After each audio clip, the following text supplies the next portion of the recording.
The New York Jets lose to the Miami Dolphins 32-26 in overtime in Miami. This is the Gangs All Here Postgame Live Show. I'm Ryan Sampson, the host and producer of the show. That's my guy, Frankie Vittorini from U Stadium. We're here to talk about this game. We're going to break it all down.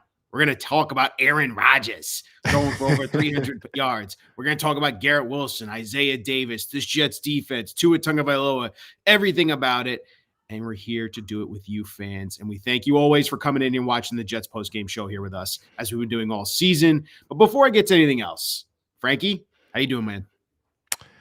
Man, you know, the Jets are inventors of NFL losing. Can we say that? Like they're like masterful at it. On how they find new ways to lose games? Every week. Every week. I mean, you wouldn't have thought they would have had that big kickoff return for 40-plus yards. Miami had it. They just find new ways to lose every week. They're the inventors of losing. Like they do it and they recreate new ways to do it every week. It's actually amazing. It's unique. They should have a Netflix documentary on how to lose in the NFL and let the New York Jets show you how to do it. And just go with this season. We're 0-7 now in games decided within 6 points. It's quite entertaining. I was laughing backstage. You had me backstage for a little bit. You should have seen me. I was just cracking up the whole time. But thanks for having me on, right? As always, every week. Of course. Listen, I'm enjoying these fans. It's fun to watch this point. It's impressively bad. Pulled defeat out of the jaws of victory, but game including it. That's well said, Garrett. To be honest with you, pulling the defeat out of the jaws of victory. The New York Jets. Listen, this was a game that. We had you on the preview show this week, and we talked with Kaz, and I said it was going to be a blowout. Kaz said it was going to be a blowout. And despite what we thought going into this game without Breece Hall, without Sauce Gardner, everything was lining up for the Jets to not be anywhat competitive in this game, and that this should have been an easy win for the Dolphins. But credit to the Jets, credit to Aaron Rodgers, credit to Jeff Ulbrich. They actually kept themselves in this game competitive all throughout. And I think they put together probably their best offensive game. And I know that's crazy to say. I think it's better than what they did against the Patriots, because the Patriots are, without a doubt, probably like a top 5, bottom 5 worst team in the NFL. The Dolphins, on the other hand, though, they're a solid football team. And the Jets, I thought, offensively put together easily their best game. Aaron Rodgers' best game. He looked great. He was able to spread the ball around, had explosive plays, multiple passes for over 35 yards today to Garrett Wilson on 4th down, burning Jalen Ramsey. That was an impressive play. The Devontae Adams find on 3rd down, another impressive play from Rodgers. I thought he was dicing this Dolphins defense up pretty well today. And he was moving around. They got him out of the pocket. They had got him on some bootlegs. He used Isaiah Davis today, who had his best game of the season. The rookie looks pretty impressive as well. They used Braylon Allen pretty well today, too. I mean, all things considered, I think as a Jets fan, I'm actually really happy with what I saw today. You didn't get the win. You lost it in another terrible fashion in overtime. But at the end of the day, there was talent on the field from the Jets side, and it showed, Frankie. It did, man. It did. But there is something at the core, and we talk about it every week, that this team, this organization, when they put on that green and white, they're just losers. Seriously. If we broke down the stats today, you know what? Let's break down the stats today. The Jets didn't turn the ball over. Nope. Had over 400 yards of offense. Yep. I'm sure there's going to be a team that had over 400 yards of offense that didn't turn the ball over and had over 30 minutes in TOP time of possession, losing again, not being able to score 30 points again. Ryan, I don't get it anymore. I don't. I was thinking about it before. I'm like, I don't understand this team. They're just an anomaly of a franchise, of a team, of whatever you want to call it. That green and white, man, turns them into something different. I don't know. It doesn't make any sense that we lost the game today. And on one side, I'm happy we lost because I want a higher draft pick, and you saw Jacksonville lost, which is good for us. But on the other end, I can't stand the Miami Dolphins. Yeah. I can't stand their fans. Mm-hmm. I wish I was living in Miami. It was 80 degrees down there. I wish I was down there. So I hate Miami in a lot of ways, right? I wanted to beat them today. I wanted to win today. Call me whatever you want. I wanted to beat them. But again, We could have 600 yards of offense, no turnovers.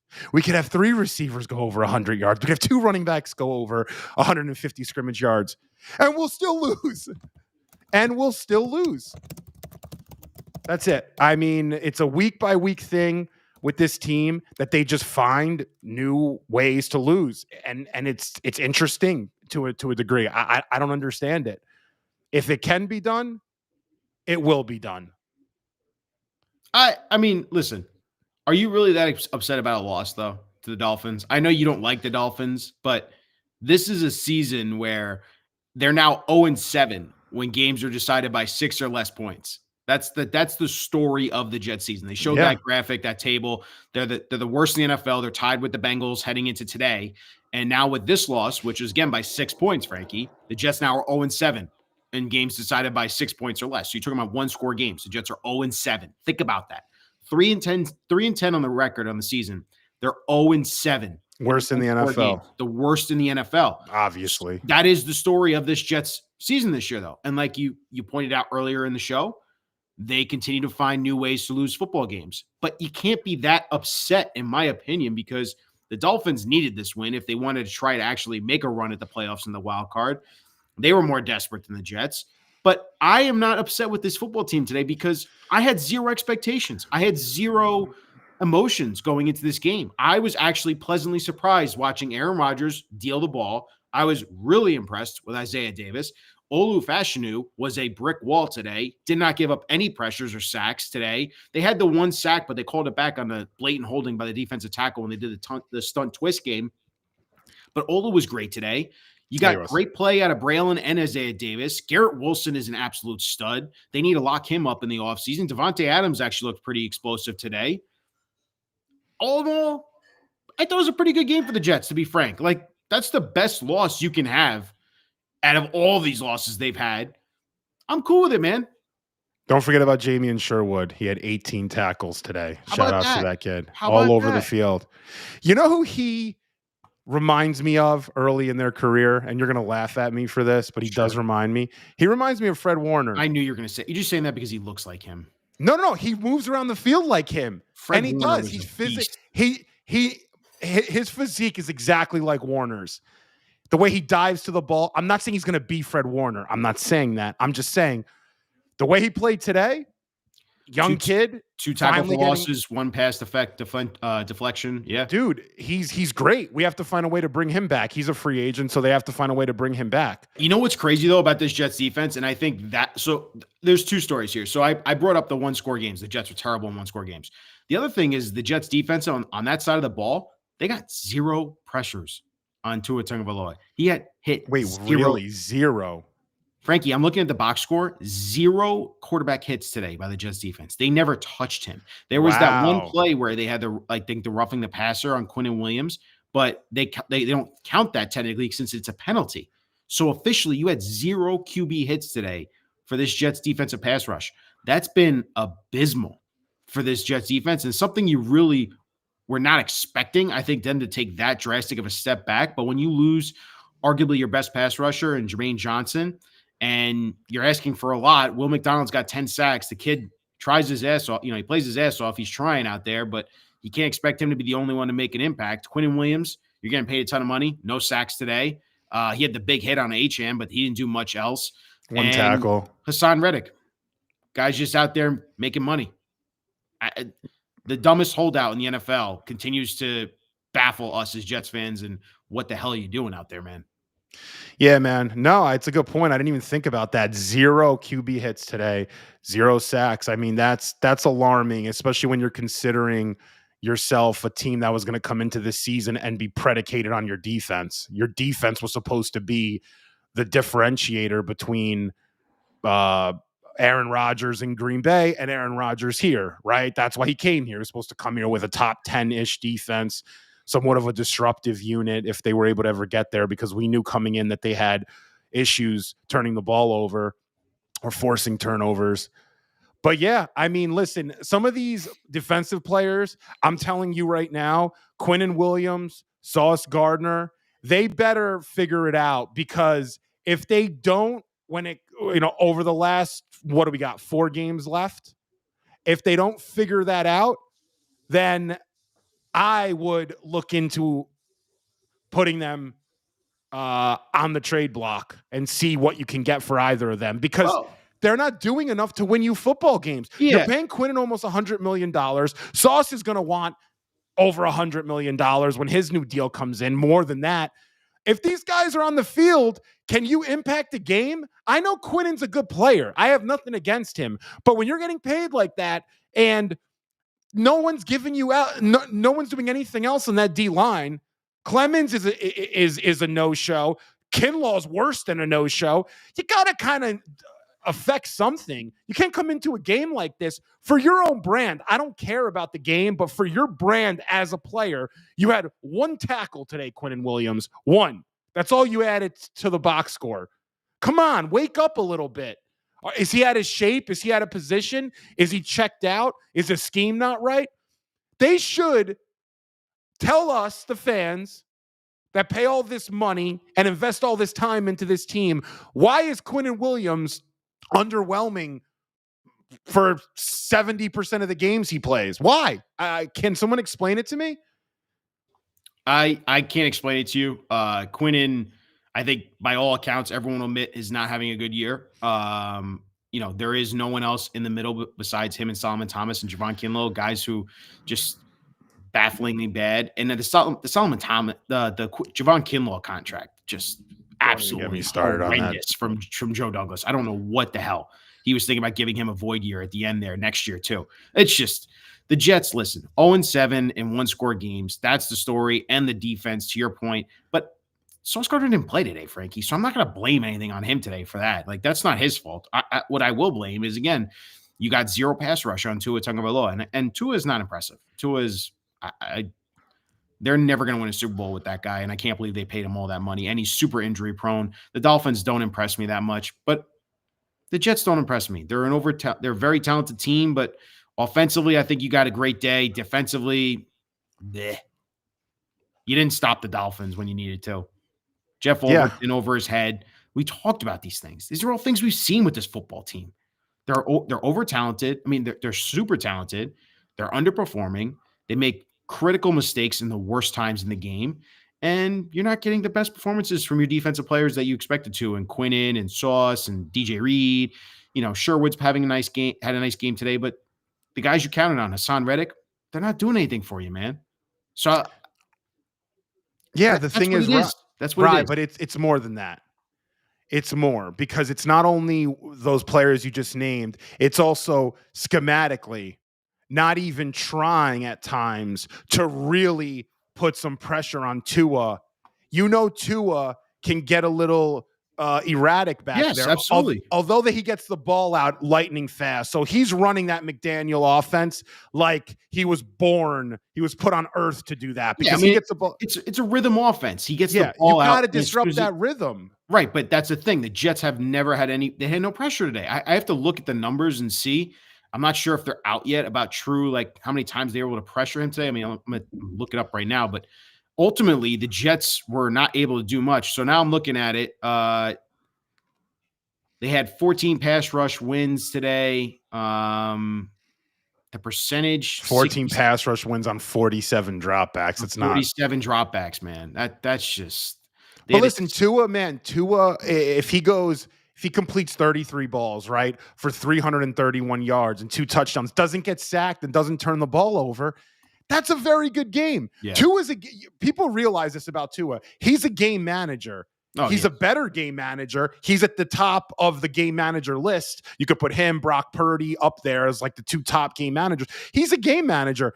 That's not a bad thing. What are game managers supposed to do? They're supposed to run the offense, not turn the ball over, and let their players make plays. But Waddle and Hill made plays all day. Hill went over 100 yards for the first time since week 1, and Waddle killed us today underneath. But you had a banged up secondary without your number 1 corner and Sauce, but you had 0 pressure percentage today. I'm literally looking at the box score. 0 from advanced next-gen stats. 0 pressure percentage. 0 all across the board. They didn't have 1 quarterback hit in the entire game. That's unbelievably bad. So I think the Jets defense and what you're trying to highlight right now is something I've talked about all year, Frankie. Ulbrich and Saleh ran this system for years now where we're going to let our talent speak and perform to its level. We're not going to out scheme you. We're just going to let our guys hustle and try and make plays and just be complete beasts out there. Their pass rush scheme is very simple. I'm lining 4 guys up, I'm spreading them out, and they're just getting after you as hard as they can. There's no stunts, there's no twists, there's nothing fun, there's nothing exotic about this team. They don't dial up pressures or blitzes. That's just not Ulbrich's style, and that's not Robert Saleh's style before that. They are just going to let these guys try and be athletes and make plays in space and just go out there and win your one-on-ones. They just don't do it. They don't do it on a consistent level, and it's not that hard of a scheme to go up against if you're an opposing offense. That's the truth. Yeah. All right. You're 100% right. And my point, and I'm not saying we're disagreeing, but my original point was, can Quinnen in, let's call it a base set, can Quinnen make plays and disrupt games? Can Sauce do the same? Can Reddick do the same? I'm not seeing that. And Kinlaw and Clemens, you have to ask the same questions with them. Can they beat their offensive tackle or offensive guard and make a play on the quarterback? Can they do that and disrupt the football game? That's what it's about. And if you want to just say that you're playing this based out defense, but you've been beat on the ground all year, so you're not doing the things that you're supposed to do if you're going to hang your hat on playing base and being stout, then you're not doing enough for me. Oh, I agree. Listen, Quinn Williams had 1 tackle today. Javon Kinlaw, 1 tackle today. Yeah, it's pathetic. It's honestly beyond pathetic. Will McDonald, no, he was held out of the box score. He has nothing. No pressures, no QB hits. Really? No tackles. I'm looking. He's not even on there. I'm looking at it too. I'm looking at True Media. Nothing. So again, if you want to blame the Jets defense, be my guest. They got 0 pressure on Tua, and Tua was able to pick you apart. But I am still, I'm not upset. This is what this Jets football team's been, man. They just stink. They stink. Yeah, they do. Like everyone keeps saying, I'm looking at the chat. They find new ways to lose football games. That's what the story of the season's been. 0-7 in 1-score games. Think about that. 0-7. That's Let me ask you a crazy. question. Our team last year, though, is worse than the team this year. Although the win-loss, obviously, we're going to have a worse record than we did last year. They're not winning 7 games. They're lucky if they win 5. But I would say this team is better than the team last year, right? Would you agree with that? And the team before that? Easily. Talent-wise, yes. That's my point, though, is I don't understand how this team was constructed. And with that being said, I don't think it was. Here's where I'm going to challenge and push you back on why you don't understand how this team is constructed. They went all in. Everything we kept saying, they went all in. They went old with veteran free agents and trades. They went for the guys that have proven they've been here before. But it turns out those veterans were not great. Besides Devontae Adams, Tyron Smith really wasn't a good signing for you. They were all in on this. But they took away some of that defensive line talent, sacrificed that in order to build around Aaron Rodgers and use that money for that part of the team. And they just completely ignored that, said the defense is going to figure it out. There's enough defensive players in the back, in the corners and linebacker spot and possibly at edge because you didn't think you were going to lose Jermaine Johnson in the second game of the season. We should be good. We'll be able to make enough plays. Yeah. I don't know what to point to is my thing. I don't know what unit I can point to or what players necessarily I can point to and say, that's the problem. He's the issue. Defensive tackle. That's one. That's a good one. But we have Quinnen Williams, who we almost paid $100 million to. He's one man. So, you need more than one defensive tackle. Yeah, you need 2, maybe 3, but he's one of 2. He's makes up 50% of that. So, I mean, I agree there, but Quinnen but I don't think that's the only problem, but I don't think there's one glaring issue with this team because today we stopped the run, didn't we? They didn't run the ball on us today. If you look at the box score, they had 44 yards rushing on 19 carries, 2.3 yards a carry. Miami didn't run the ball against us today. No. So, like, that's the thing with this team. I don't get it. And I know that sounds stupid to say when you're on the air, like, what's the issue? I don't understand it.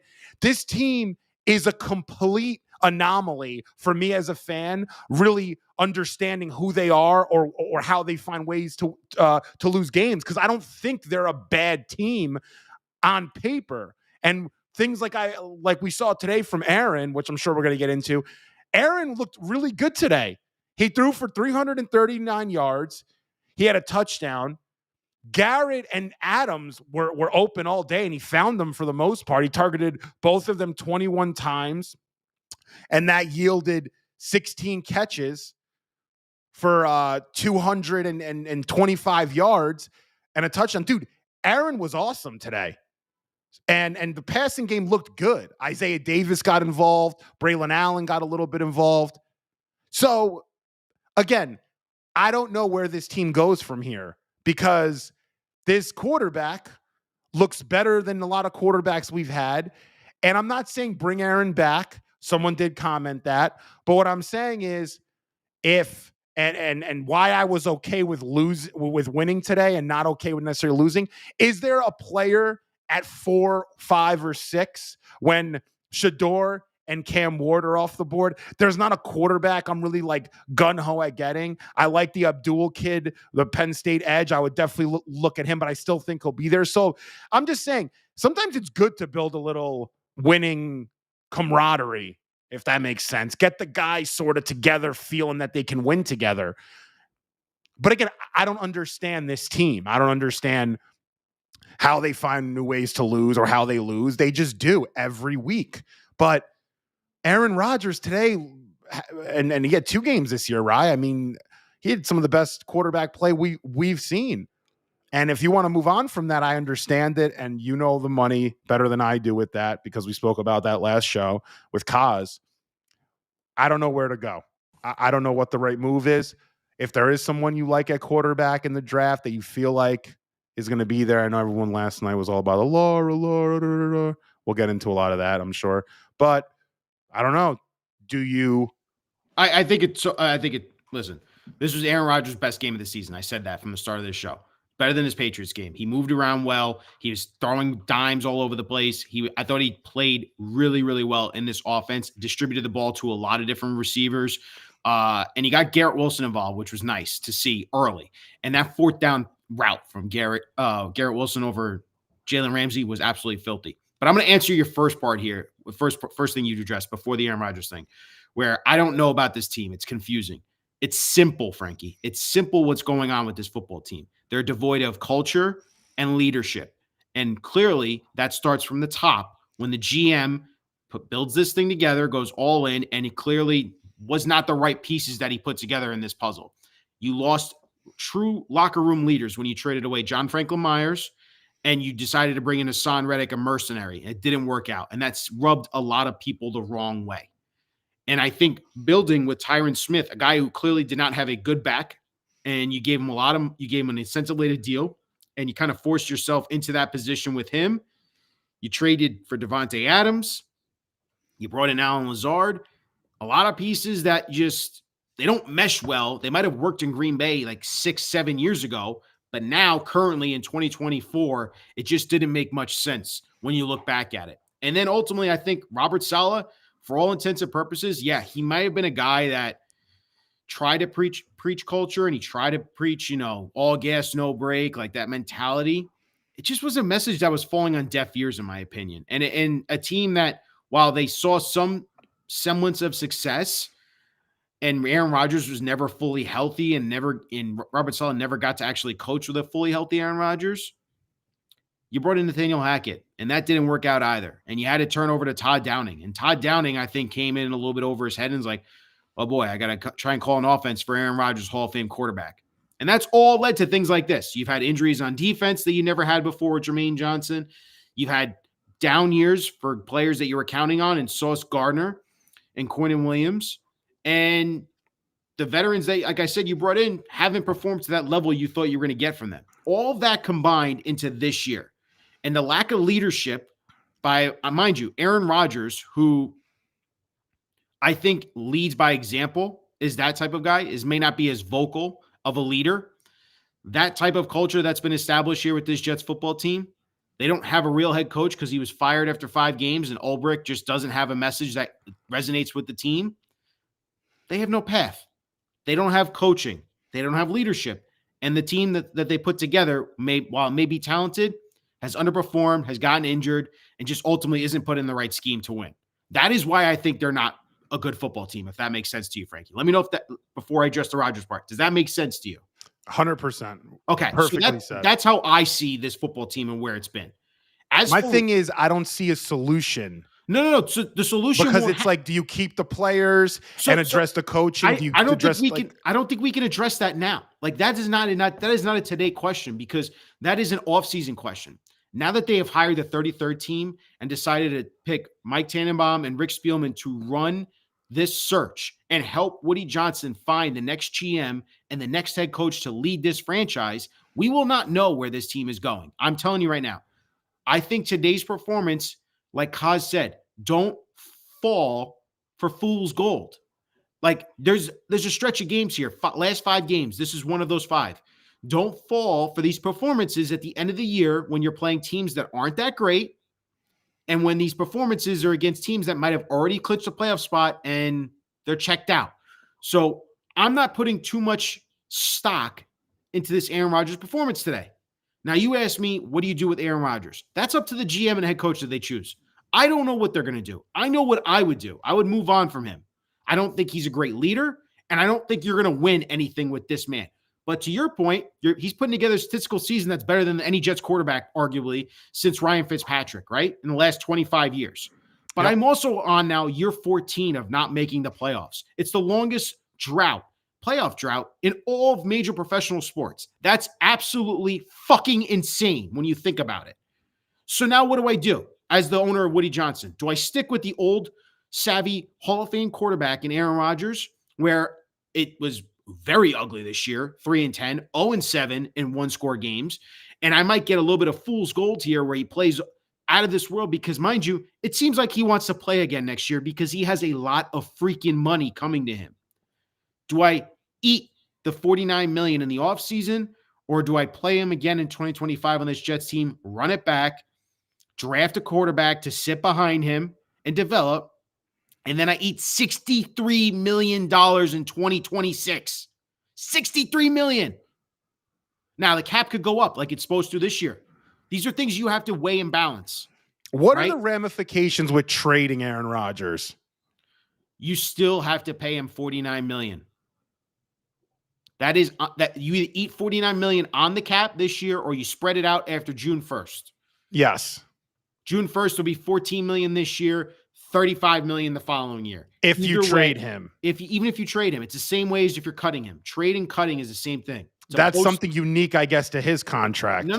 That's every NFL contract. There's a pre and post cut/trade. That is what it is. Yeah, I mean, post June 1st, though. Post June 1st, you spread it out. So you do 14 for the first year, 35 for the second. It's a prorated contract. Yes. You'd have to negotiate with that with him. Yes. Listen, if you're going to bring him back, and this is, again, the question for the GM or the head coach that next run this team.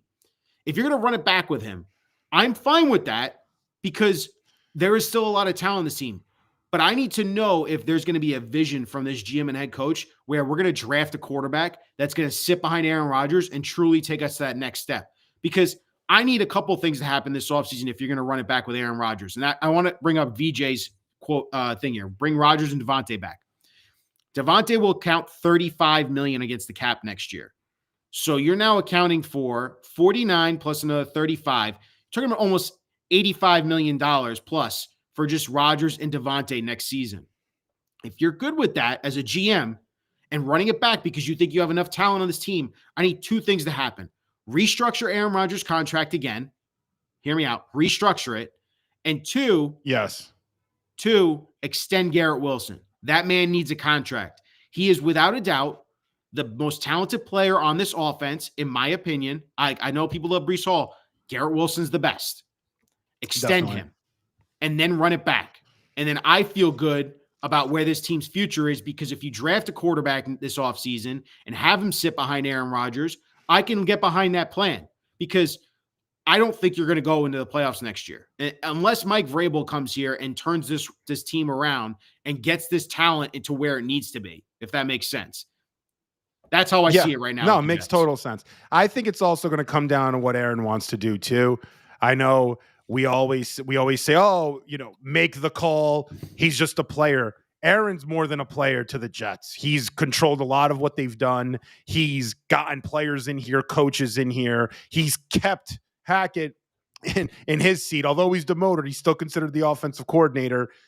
The Jets have to speak with Aaron in the offseason and ask Aaron, what do you want to do? Do you want to retire? I don't think he will. Do you want to stay here, but you have to learn a new system for a year, or run whomever's coming in? You have to run their system, or C, trade him. If he wants to go somewhere else, Pittsburgh, I don't think Minnesota after Darnold's game today, but there could be a few teams that think or are in the playoff hunt next year that he may come as a mercenary. The good thing about today is him throwing for 339 yards, first time he's thrown for 300 yards in 35 starts since 2021. Kind of crazy, right? He now is looked at by others, by people around the league, as being a competent enough to very good potential quarterback. If you're able to put him in a system or bring over his system, if somebody's thought that today the Jets were cooking with their wide receiver sets, maybe Aaron next year could go somewhere else. So we kind of got the best of both worlds today. The tankers got their loss. Yeah, we're higher up in our draft position, although it didn't go up that much. We're 7th right now in draft position, with the Titans in front of us, who are also 3-10. The Jaguars, who won today, they're 3-10. Carolina's 3-10, and New England's 3-10. So we literally have 4 teams ahead of us that are 3-10. Shocker, we're behind them all. And then you have the Giants at 2-11. And now that all works out, though, Frankie. I don't know if you saw Rich Cimini's article earlier this week. If the Jets lose out, they'll end up in the top 3. Just because of the strength of schedule. It'll work out just because of the schedule. Yeah. You know what I mean? If they lose out, they'll end up, if they finish the season 3-14, they'll have a top 3 pick. Guaranteed. Cimini was saying, right? Right, because though just the way that and other teams are playing each other too. Correct. Like the Jaguars are playing the Raiders coming up here. Yes, and then the Giants, I don't think they're playing either one of them, but then the Giants are looking to lock up that number 1 pick. There's scenarios that can play out. Listen, don't fall for the fool's gold again, is what Kaz said, and I kind of agree with. But there is an era of respect, right, of Aaron Rodgers. Like, you want to respect the Hall of Fame quarterback. You asked him to come here, and you traded for him, and you said, listen, Aaron, we think we can win a Super Bowl with you. That dream is now dead.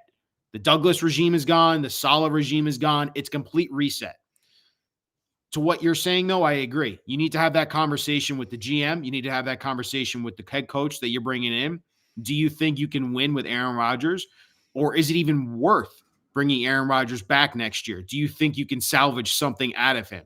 Yeah, and another go ahead. Well, I was just going to say another really interesting point, and something that's going to be something that a new GM is going to have to decide on is, what do I think of this roster? Because I'm someone who thought Joe Douglas brought in some talented pieces, and if you look at the defense, Sherwoods and Eccles and DJ Reeds and Sauces and Quinnans, I think they're talented players. A new GM may come in and say, I don't think they're that talented. We have people in the chat, shout out to the chat gang, by the way, who don't think this roster is that talented. So it's going to be interesting to see how a new GM views this roster as a whole. Now, obviously, he'll like some players, he won't like others, but I think you got to go one way or the other. Either there is something here or there's not, because there's a lot of similarities between Quinnen and Sauce.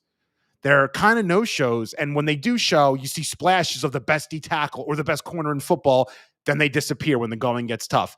Kind of see some similarities across this roster if you go player by player. I think they might just tear it all down, and that might be what you're saying. I mean, no fool's gold, but it's going to be interesting to see what a new GM thinks coming in here, because there's a lot of work, and there's a lot of potential deals like Jamie and Sherwood, Sauce is going to ask for an extension after next season. So there's going to be some things going on here. Yeah, no, I agree with you, Frankie. It's just and the fans are asking, is this a talented enough roster? You question the talent on the roster, and what you're saying about Sauce and Quinnen, I agree to an extent. This is a season that's it's been lost, right? It's been lost now for like 5, 6, 7 weeks, you can argue. It's been in disarray. It's been a dysfunctional season. It's been one of the worst seasons I think we've ever seen, the most disappointing season as a Jets fan you've ever seen. They feel that too as athletes on that team and players. So what is my incentive to play when I already have guaranteed money coming my way and the league knows how good I am? So guys lose motivation to play. I'm just telling you, that's the truth. Like guys, they could say all they want in the media, be like, no, I'm playing for my brothers. I'm playing for the guy next to me. At the end of the day, these guys are checked out. Some of these guys are checked out, and maybe you can question Quinnen Williams, you can question Sauce Gardner, but Sauce is hurt. I'm not going to hurt him. I'm not going to kill him considering he came off his best game against the Seahawks. You know what I mean? Like, I would stop going after him personally. It's not worth it. Dude's 2-time All-Pro. You never see that from a guy coming in his first 2 years in the league. No, I completely disagree with you on that point. Sauce Gardner is because Brandon Echols played today for Sauce and had 10 tackles. Played good. Brandon Echols has 2 picks on the year. Sauce hasn't had a pick since he was a rookie. No one throws the ball his way. This year they are. He's given up a few plays this year. He's having a down year in a year the defense absolutely stinks as a whole unit. Cool. You're having a down year? Shut up then.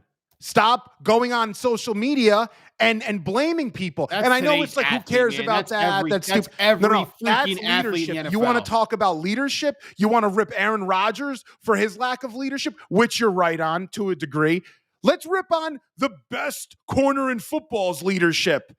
We always want to give him a pass. We're giving Quinnen a pass. That's who we should be talking about. He never Quinnen Williams did. had 1 tackle today. Sauce didn't play. I think I'm glad Sauce didn't play. I think it's open season for Quinnen Williams if you want to criticize him. And by the way, he's going to get killed at the end of the year. No one's saying anything now. When the season's over, Quinnen Williams will be at the literal bullseye of the media because they know that his production absolutely No. He gets stinks. the pass. No. Quinnen Williams and Sauce, you know what they should do? They should write a nice check to PFF, because if it wasn't for PFF and all their next gen stats, which I like a lot of them, but let's be honest, a lot of those stats, those coverage grades, and impact a game, impact a football game. Get a strip sack, Quinnen. 1.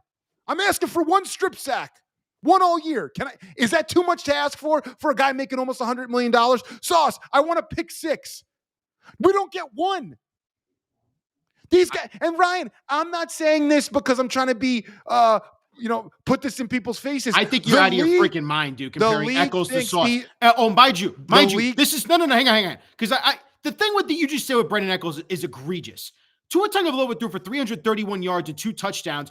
Tyreek Hill and Jalen Waddle went fucking off today. 9 catches for 99 yards, 10 catches for 115 yards. That is hardly a good game. Stop looking at the box score and saying Brandon Echols, 2 pass deflections, he had a good game. Bullshit. He stunk today. He got ripped apart by Jalen Waddle and Tyreek Hill. That's the freaking truth. And if you want Sauce Gardner in there, he would have shut them down much better than Brandon Echols would have, because they don't throw the ball to his side. That's the truth. So I'm sick and tired of the slander for Sauce Gardner. The truth is Quinnen Williams absolutely stinks. He's overweight.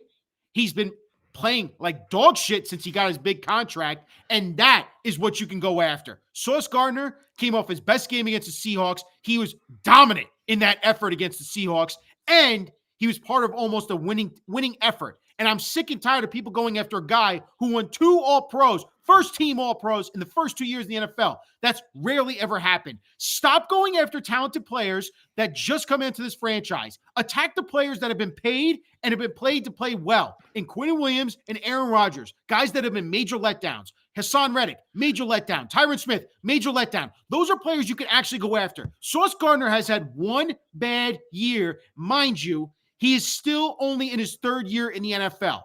And cornerback is one of the hardest positions to play in the NFL. That is the goddamn truth. Can I ask you a question? Do you think Sauce Gardner plays hard or sets the tempo or is a leader? I'm just going to answer those three questions. No, no, and no. He doesn't play hard. Quarterbacks aren't He doesn't paid to set do the tempo, that. and he's not a leader. Name me one cornerback in the NFL that plays that way. Name me one cornerback that plays that way in the NFL. Name me one. Patrick Surtain Jr. No, he doesn't. Yes, he does. No, he does not. He does not come up and set the edge. He is not the defensive leader that you so-called called him. I said set the tempo on defense. We're coming in, and we are not going to let you gain a yard. You ever watch Remember the Titans?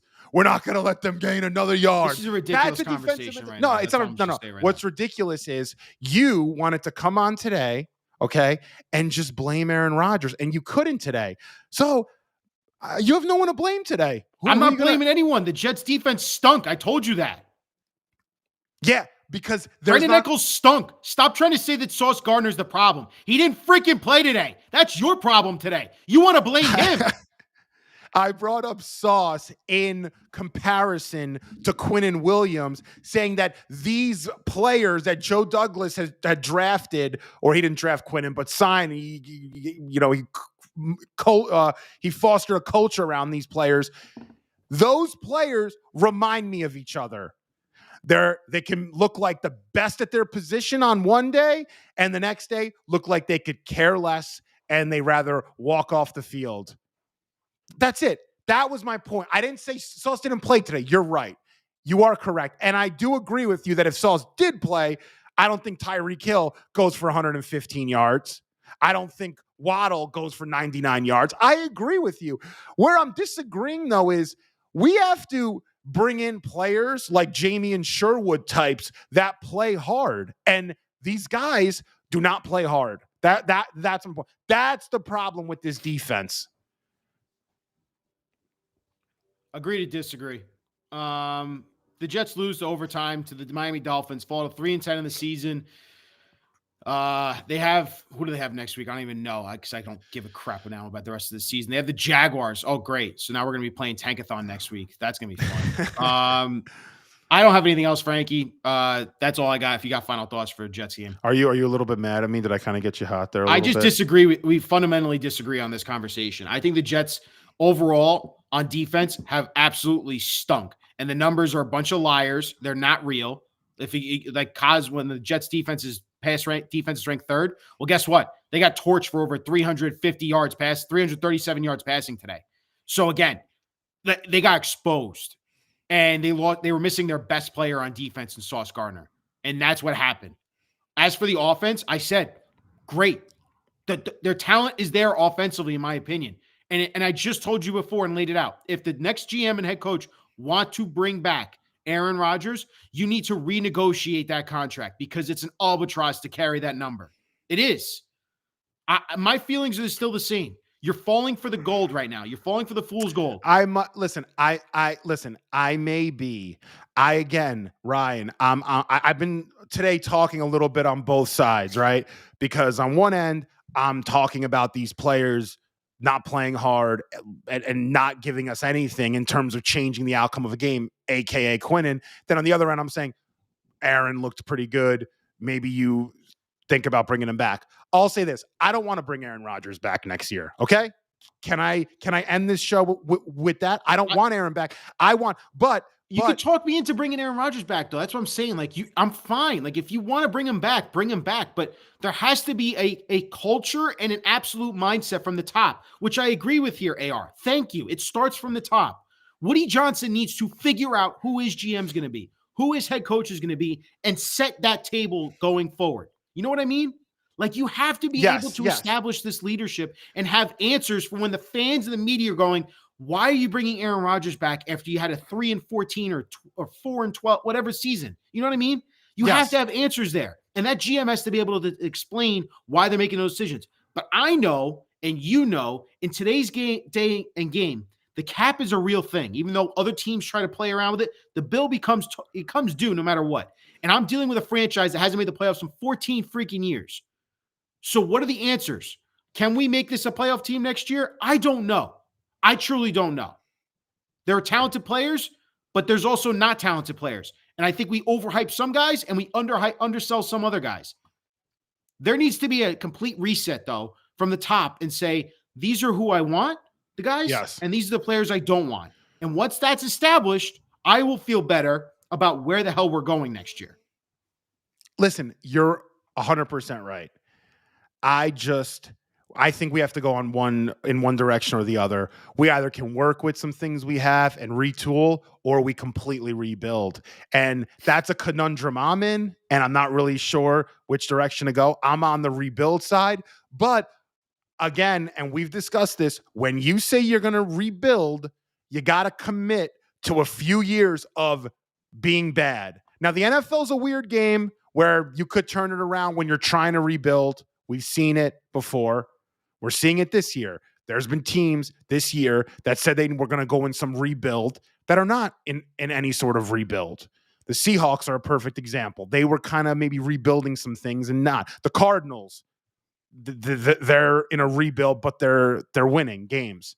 The Commanders too. So there's a way you can recover. But I'm saying we have to decide on one path or the other.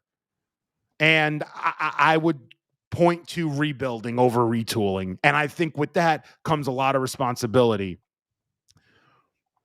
It does, because you're going to have to really point at every player and go through you're going to have to go through an audit of every single player. And can we trade this guy? Can we not? My whole point was, and it kind of got a little bit lost in the shuffle of the game talk, was I just want guys that play hard and want to win at the end of the day. That's understandable. That's it. I don't care. This talent stuff's overrated to me. It really is. Yeah, because coaching matters more than anything else in the NFL, and people need to understand that. And we've had the worst effing coaching in the NFL for years. And there needs to be a total reset. There needs to be a reset in finding a real leader to coach this team. And I don't know who that is. I can have opinions, and I'm sure we'll share them again in future shows, but we don't know who that is. We'll find out soon. But we still have 4 more weeks to go of this Jets football team. That's the Jets Gangs all here. Post-game show. Somebody posted, by the way, right? Someone goes, "Don't break up." No. No, you know what? And someone said we're a toxic fan base and media presence. You know what? When you lose as much as we have, you're going to be toxic. It's going to be toxic. What the hell am I going to be happy about? Yeah. That's Gangs all here. Post-game live show. Jets losing overtime 32-26. He's Frankie Vittorini from U Stadium. I'm Ryan Sampson from the New York Post. Thank you all you fans for watching. We'll tune in again next week, and we'll catch you there against probably another Jets disastrous loss against the Jaguars. But until then, for Ryan, for Frankie, and for the New York Post and U Stadium, thank you as always.